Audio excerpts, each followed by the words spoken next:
कहानी है रामपुर गांव की, जहां के मर्द महिलाओं को हमेशा नीचा दिखाने की कोशिश में रहते। अरे अभी तक खाना नहीं आया, क्या मुझे एक और शादी करने की जरूरत है? नहीं जी नहीं, ऐसा मत करना, वरना मैं कहाँ जाऊंगी। खाना लेकर मैं अभी आई जी। गांव की पंचायत में भी फैसले हमेशा औरतों के खिलाफ ही रहते। मैं जो फैसला सुनाता हूँ वो भगवान की आज्ञा होती है। इस लड़के ने अपने मन से शादी करके अच्छा नहीं किया। लड़के को घर भेज दो और इसकी शादी इसकी जाति की किसी लड़के से करवा दो। लेकिन ये लड़की, इसे तो गांव के बाहर निकाल दो। नहीं नहीं जमींदार साहब, ये क्या बोल रहे हैं? ऐसा नहीं हो सकता। मेरी बेटी मासूम है, इसे अच्छे बुरे की समझ नहीं है। अरे कहाँ जाएगी ये बेचारी? कहाँ जाएगी? इतनी चिंता है तो पूरे परिवार का गांव निकाला कर देते हैं।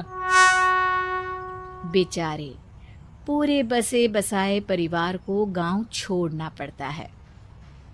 चाहे जो हो, अगर बेटियों को कंट्रोल नहीं कर सकते तो गांव में रहने का कोई मतलब नहीं है।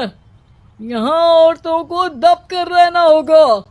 कोई भी अपने हिसाब से कुछ नहीं कर सकता, सब ईश्वर की मर्जी से ही होगा। तभी गांव का एक आदमी दौड़ा दौड़ा आता है। सरपंच साहब, जमींदार साहब, वो कालिया है ना, उसकी बेटी पढ़ने के लिए शहर जा रही है। अच्छा, ये कब हो गया? और कालिया की हिम्मत कैसे हो गई ऐसा करने की? लेकर आओ उसे और उसकी बेटी को।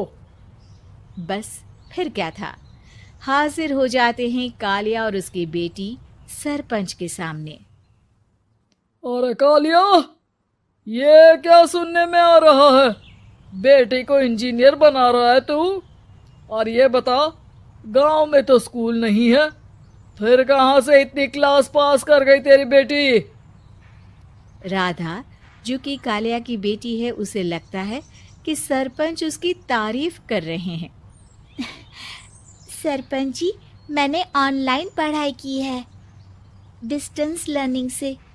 सभी में मैंने अच्छे नंबर पाए हैं, जिसे देखते हुए शहर की इंजीनियरिंग कॉलेज में मुझे स्कॉलरशिप मिली है। वाह जी वाह, क्या होती है ये? पहले तो ये बताओ, फिर आगे की बात करते हैं। पूरा गांव राधा की बात सुन रहा था और राधा बोलती जा रही थी। तो ऐसे मैं फ्री में एक अच्छी शिक्षा लेकर गांव में जो कुछ परेशानियां हैं, जैसे बिजली, पानी और इंटरनेट जैसी समस्याओं के लिए काम करूंगी। मैं गांव को शहर से जोड़ने के लिए पुल का निर्माण करवाने का प्रस्ताव रखूंगी। मुझे पूरी उम्मीद है कि जल्द ही हमारा गांव भी तरक्की की राह पर चल पड़ेगा। राधा की बात सुनकर सारे गांव वाले ताली बजाने लगते हैं। सरपंच को समझ नहीं आता कि वो क्या करे। चुप रह नादान लड़की, गांव के खिलाफ जाने के लिए तुझे गांव से बेदखल कर दिया जाएगा, वो भी पूरे परिवार के साथ। और हाँ, अगर ठीक से गांव में रहना चाहती है तो ये पढ़ाई लिखाई छोड़ दे।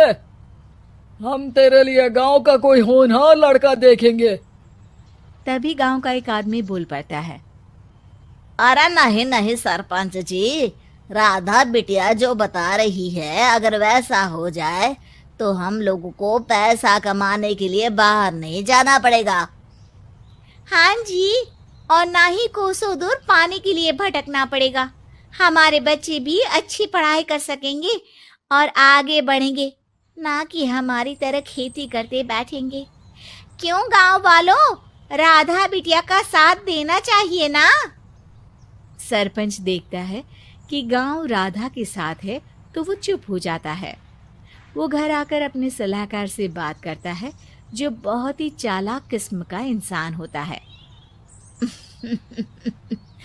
अरे सरपंच साहब, आपको बहुत ही होशियारी से काम लेना पड़ेगा।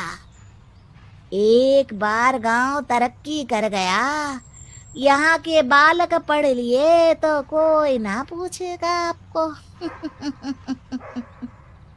और फिर ये जो बेटा और बेटी है ना आपके, इनको भी आम लोगों की तरह ही जीवन जीना होगा। हाँ, लेकिन करे तो क्या करे?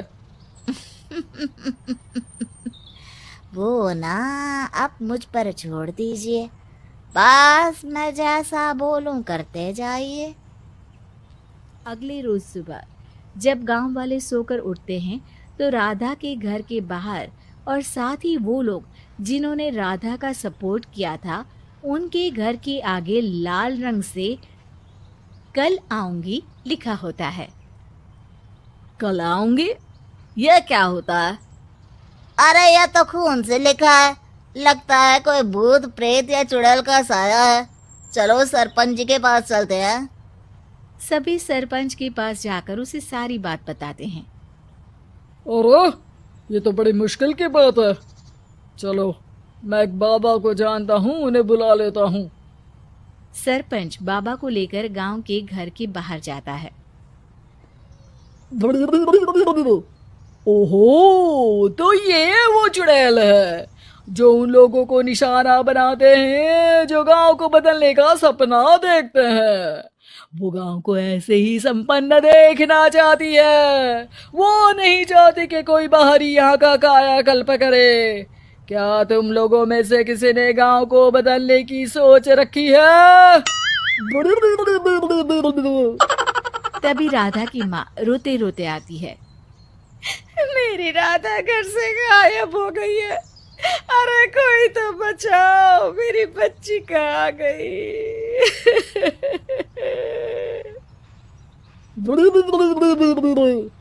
ले गई वो चुड़ैल, तेरी बच्ची को ले गई। अब वो उसे श्रापित करके छोड़ेगी, उस पर चुड़ैल का साया हो जाएगा।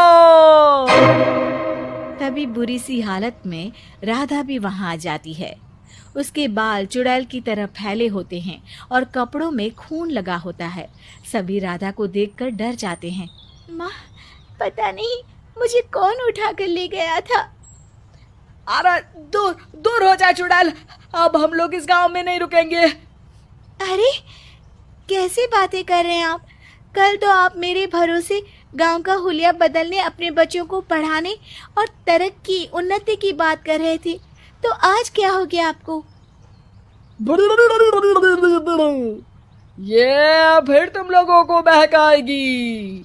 ये चुड़ैल गांव में आ चुकी है, ऐसे ही ये तुम्हारे घर के बच्चों को भी ले जाएगी। गांव वाले राधा को गांव से बाहर निकाल देते हैं।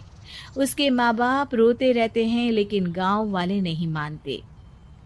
मैं भी अपनी बहन के साथ गांव के बाहर रहूंगा, लेकिन वो पढ़ाई नहीं छोड़ेगी। वहीं सरपंच के घर पर सलाहकार कहता है।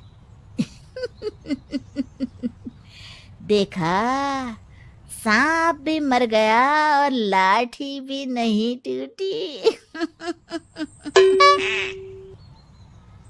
लेकिन अगले ही दिन सरपंच के घर के बाहर भी वही शब्द लिखे होते हैं और फिर सरपंच की बीवी कहती है, हमारी बेटी को किसी ने अगवा कर लिया है। तभी राधा का भाई वहां आ जाता है। अरे गांव वालों, मैंने सरपंच जी की बेटी को देखा था, वो चुड़ैल उसे उठाकर ले जा रही थी। अरे क्या मजाक कर रहे हो?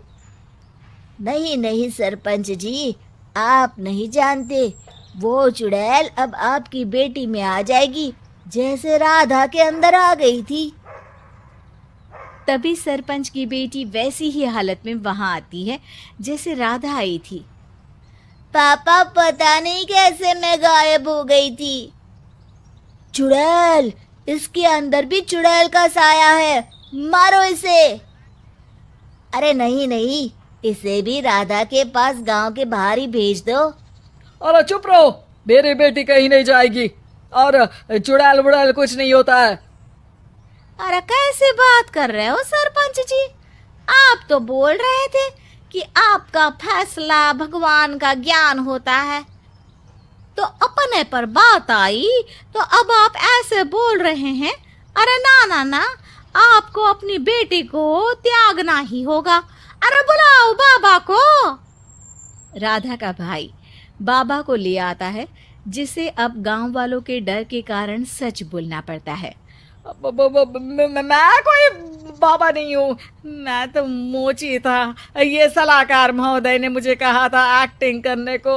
अब वो मुझे पैसे देने वाले हैं। अब मुझे माफ कर दो। गलती हो गई, मुझे माफ कर दो। तभी वहां राधा आ जाती है। देखा सरपंच जी, जब गांव के बच्चे साक्षर होंगे तो आप जैसे लोगों की चालाकी नहीं चलेगी।